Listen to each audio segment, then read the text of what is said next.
excitement level is so high that to be honest ہمارے پاس الفاظ محدود ہو جاتے ہیں اس کیفیت کو بیان کرنے کے لیے. اس حیرت انگیز انقلاب کو الفاظ دینے کے لیے جو ظاہری اور باطنی دنیا میں برپا ہو چکا ہے. دگرگو ہے جہاں تاروں کی گردش تیز ہے. اقبال جب آج سے 70 سال پہلے کہتے ہیں کہ اعجاز ہے کسی کا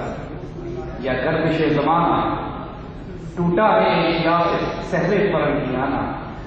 تو اس وقت کسی کے خواب و خیال میں بھی نہیں تھا کہ جب فرنگی سحر پوری دنیا پر اس طرح غالب اور قائم تھا اس پر سورج نہیں ڈوبتا.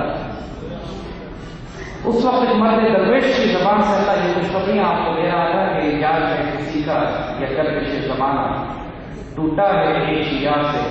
سہرے فرنگیانہ. اور پھر کھول آنکھ زمین گئی فلک گئی فضا ہے مشرق سے ابھرتے ہوئے سورج کو ذرا ہے. پھر پڑھ سبق صداقت کا شجاعت کا عدالت کا لیا جائے گا خود سے کام دنیا کی امامت کا. کریں گے اہل نظر تازہ بستیاں آباد. اور خوشخبریوں کی اس قدر اشارتوں کا ایک ایسا سلسلہ ہے جو اس وقت بھی ہمارے گھروں کو ناقابل یقین کے حیثیت میں ڈال ہے. مگر اس مرد سمندر اور مرد درویش کی اذان میں اللہ نے جو برکت رکھی تھی، اس مرد درویش میں جو جس کی ذمہ داری یہ لگائی گئی تھی کہ ایک مردہ قوم کو سننے اس میں روح روکتی ہے قم باللہ، اللہ کے حکم سے بیدار ہو جاؤ. اور یقین کیجیے اس میں کوئی شبہ نہیں ہے کہ اللہ تعالیٰ نے مردہ قوم کو جس سور سے زندہ کیا کہ قم باللہ کی سور کو گئی اس کے الفاظ اقبال کے الفاظ تھے. اس کا وجود اقبال میں استعمال کیا گیا. جب اقبال خود کہتے ہیں اس بات کو اپنا تعارف کرانے کے لیے کہتے ہیں، جب ان سے پوچھا گیا کہ یہ باتیں یہ راز فرشتے آپ تک کہاں پہنچ رہے ہیں، یہ خبر آپ کو کون دے رہا ہے، خود اپنا تعارف کراتے ہیں کہ فرشتے کہتے ہیں کہ یہ وقت سے پہلے قیامت برپا کرنے والا ہے. اقبال اپنا تعارف کراتے ہوئے کہتے ہیں کہ نکلی تو لب اقبال سے، نکلی تو لب اقبال سے، پر جانے کس کی ہے یہ صدا، نکلی تو لب اقبال سے ہے پر جانے کس کی ہے یہ صدا. پیغام اس کو پہنچا دی گئی ملت کی طرفہ. آج اللہ کے فضل و کرم سے یہ اقبال کی زبان میں اور اللہ کے ولی اور فقراء کی زبان میں اور پھر آج کی جو جیو پالیٹکس آپ کے اطراف میں اس سب کا ایک مختصر سا تجزیہ آپ کے آگے کرتے ہوئے آپ کو خوشخبریاں اور بشارتیں دیں گے اور تکلیف کی جو آپ کے لیے دیکھ گی اور پھر وہ کردار جو سیاست میں ادا کرنا ہے. خواتین و حضرات، آج ہم اپنی تاریخ کے ایک حیرت انگیز ترین دور پر آ رہے ہیں. ایک ایسا حیرت انگیز دور ہے جس کے آگے ہمارے سامنے 3 راستے نکلتے ہیں. ہمارے بزرگوں نے 1934 چودھری رحمت علی اور ان کے ساتھیوں نے جو مغرب میں تعلیم حاصل کر رہے تھے، اس سے پہلے علامہ اقبال نے 1930 میں جب کہ خواب دیکھا کہ ہم ایک مملکت ایک براعظم میں توڑ کر ایک مملکت نکالیں گے، تو اس وقت بھی حالات کچھ ایسے بن چکے تھے کہ آپ کو یاد ہوگا وہ پرچہ وہ رسالہ جو چودھری رحمت علی نے لکھا تھا جس کا نام تھا ناول نیور. ابھی ہے کبھی الطاف حسین حالی میں جو مسدس سے حالی میں جو نقشہ کھینچا تھا امت کا وہ اتنے زوال کا تھا کہ حضور صلی اللہ علیہ وسلم کو مخاطب کر کے وہ فرماتے ہیں خاصہ خاصان رسول وقت سے دعا ہے امت پہ تیری عجب وقت. کوئی سوچ نہیں سکتا تھا یہ امت جو خلافت عثمانیہ کے ٹوٹنے کے بعد، وہ امت جو مغلیہ حکومت کے تباہ ہونے کے بعد اب دوبارہ کی آئندہ آنے والی صدیوں میں سر اٹھا. ہم اس بری طرح کچل گئے ان ناممکنات میں، اس صورتحال میں جب نگاہ دیکھ نہیں پاتی تھی سوائے اندھیروں کے، سوائے اس بات کے کہ مسلمان ملت اب اپنے آخری دموں پر ہے. جب خلافت عثمانیہ کو قبضہ کرنے کے بعد جب انگریز حکمرانوں نے کہا کہ ہم نے امت مسلمہ کی ان کا امت مسلمہ کی جڑ کاٹ دی ہے، ہم نے ترکوں کی روحانی اساس امت مسلمہ کی روحانی مرکز خلافت کا خاتمہ کر دیا ہے. اب یہ قوم اٹھنے والی نہیں. اس وقت اس درویش نے خوشخبریاں ہمیں دینی شروع کی. دگرگو ہے جہاں تاروں کی گردش تیز ہے. دیکھو تو صحیح اعجاز ہے کسی کا یا گردش زمانہ. تم سمجھتے ہو یہ دور جو انہوں نے قائم کیا ہے پہلی صدی کے آخر پہلی جنگ عظیم کے بعد انہوں نے دنیا میں اپنا نیو ورلڈ آرڈر قائم کیا جس میں کیپٹل مقامات کو ایک طرف استعمال کیا، ایک طرف ڈیموکریسی ڈکٹیٹرشپ بنائی، خلافت عثمانیہ کو توڑ کر 50 ملک نکالے. اور ایک نئے world order new great game کا آغاز ہوتا ہے، تو سمجھتے ہو دنیا یہ ختم ہو گئی، اب آئندہ یہی ہوگا۔ ابلیس کی مجلس شورا، اس وقت اقبال جو اپنی کتاب جو خوبصورت نظم لکھتے ہیں جس کے اندر ڈسکشن دکھائی جاتی ہے، ہائپوتھیٹیکل ڈسکشن کے ابلیس اپنے ایڈوائزرز کے ساتھ بیٹھا ہوا ہے اور اس کے ایڈوائزر مشورہ دے رہے ہیں اس کو کہ اب کمیونزم شروع ہو چکا ہے، جو کیپٹلسٹ نظام جو دنیا میں کئی سو سال سے قائم ہے، اس کیپٹلزم کو خطرہ پیدا ہو گیا کہ کمیونزم آ گیا۔ ابلیس کے جب سارے ایڈوائزر اپنی بات کر کے ختم کرتے ہیں تو بڑا ابلیس بولتا ہے، کہتا ہے دیکھو ہوش میں آؤ، فتنہ فرقہ، ہمیں کمیونزم سے کوئی خطرہ نہیں ہے، سوشلزم سے کوئی پرابلم نہیں ہے، ڈکٹیٹرشپ نو ایشو، لیکن ہمیں تھریٹ اس بات ہے، فتنہ فرقہ مطلب کہ نہیں اسلام ہے۔ آنے والے دور میں تم دیکھو گے تم سب سے بڑا کنفرنٹیشن چیلنج ہوگا، تصادم ہوگا تمہارا، کمیونزم نہیں ہوگا، اسلام سے ہوگا۔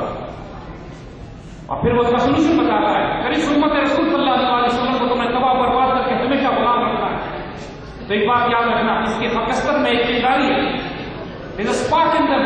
جو اگنائٹ کرتا ہے، مگر اس قوم کو روکنا ممکن نہیں ہے، لیکن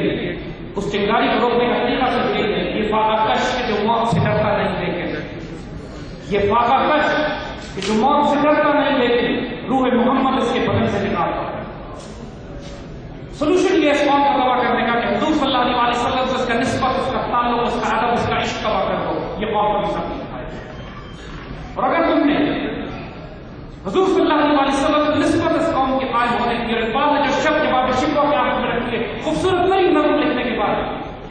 تمام اس امت کا تجزیہ کرنے کے بعد، وہ حکیم الامت جب نقش پہ ہاتھ رکھتے ہیں امت کی اور بتاتے ہیں کہ تمہارے زوال کے اسباب کیا ہے، یوں تو سید بھی ہو، مرزا بھی ہو، افغان بھی ہو، تم سبھی کچھ ہو، بتاؤ صحیح تو مسلمان بھی ہو، تمہارے آباء و اجداد زمانے میں موسس پہ صاحب قرآن ہو گئے، تم خوار ہوتا ہے کہ قرآن ہو۔ جب پورا تجزیہ کرتے ہیں امت کا، اس کے آخر میں جب اس کی نفس پہ ہاتھ رکھ کر کہتے ہیں، آپ لوگ ماشاءاللہ ڈاکٹر کی بہت بڑی تعداد یہاں موجود ہے، اللہ تعالیٰ آپ کے ذریعے اللہ تعالیٰ کی صرف شافی لوگوں میں ظاہر ہوتی ہے، آپ لوگوں کو شفا دیتے ہیں انسانی بیماریوں پر۔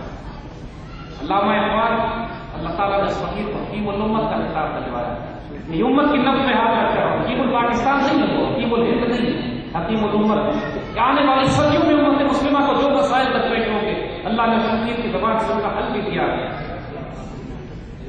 جواب شفا کے آخر میں حکیم الامت اس امت کے امراض کا علاج بتاتے ہیں، تو عروج پہ جانے کا ذریعہ کو بتاتے ہیں، شب صرف ہے محمد کے وفاقوں میں ہوتے ہیں۔ اللہ تعالیٰ فرماتے ہیں کہ تم نے حضور صلی اللہ علیہ وسلم سے نسبت اور تعلق جوڑا، پھر ہم کہہ رہے ہیں یہ جہاں چیز ہے، کیا تم بات کرتے ہیں دنیا میں خلافت اسلامیہ قائم کرنے کی، پاکستان کو درست کرنے کی، یونائٹڈ اسٹیٹس آف اسلام قائم کرنے کی، پوری مسلمان دنیا کو آزاد کرانے کی، یہ جہاں چیز ہے، کیا لو خلق ہے، تم تقریر بھی خود لکھو گے، تاریخ بھی خود مرتب کرو گے، تمہاری تقریر تمہاری تقریر ہوگی، تم تقدیر کے تابع نہیں ہوگے، تم حکام الہی کے پابند ہوگے۔ تقدیر کے تابع، تقدیر کے پابند جب ادا خدا بتا، مومن فقط احکام الہی کا ہے پابند۔ یہ کانسیپٹ، یہ تصور کہ ایک مرد مومن جس کا اپنے رب سے تعلق قائم ہوتا ہے، جو محمد سے وفا کرتا ہے، جس کے وجود میں روح محمد ہوتی ہے صلی اللہ علیہ وسلم، جس کی خود ہی سیلف ریسپیکٹ، عزت اور آنر، غیرت اس مقام پر ہوتی ہے کہ رب کو بھی پیار آ جاتا ہے، رب اس کو مخاطب کر کے کہتا ہے کہ میں تقدیر نہیں لکھتا، میں لوح قلم تمہارے حوالے کرتا ہوں، خدا کو اپنے سے خود پوچھتا ہے، بتا دے دیتا ہے، خدا اختیار اور طاقت دیتا ہے، تیری نگاہ سے تیرے سینوں میں کام دے، کھویا گیا ہے تیرا جذبے کے بلند کرا، لا الہ کے وارث باقی نہیں ہے تجھ میں، گفتار دل برانا کردار آیا، جو لا الہ کے وارث شخص کی گفتار دل برانا کردار آہیانا، نرم دمے گفتگو گرم دمے گفتگو، رزم ہو یا بزم ہو، پاک دل و پاک خاص، یہ شبد جو بندے مومن کی، جو اللہ تعالیٰ نے ہم پر احسان یہ کیا کہ انہی شرائط پر ہمیں وہ قیادت دی اس وقت جس نے اس امت کی تقدیر کی تبدیل کی، جس کی خواہشوں پہ اللہ تعالیٰ نے آنے والے دور کی نئی نصیب لکھی، نئی تقدیر لکھی۔ ہمارے بڑوں نے جو پاکستان بنایا، پاکستان کا بننا ناممکن ہے۔ 1948 میں قائد اعظم زیارت میں انتقال فرمانے سے کچھ دن پہلے اپنے مالدین کے دو ڈاکٹر الہی ڈاکٹر ان کے ساتھ ایک اور ڈاکٹر کے بات کرتے ہوئے فرماتے ہیں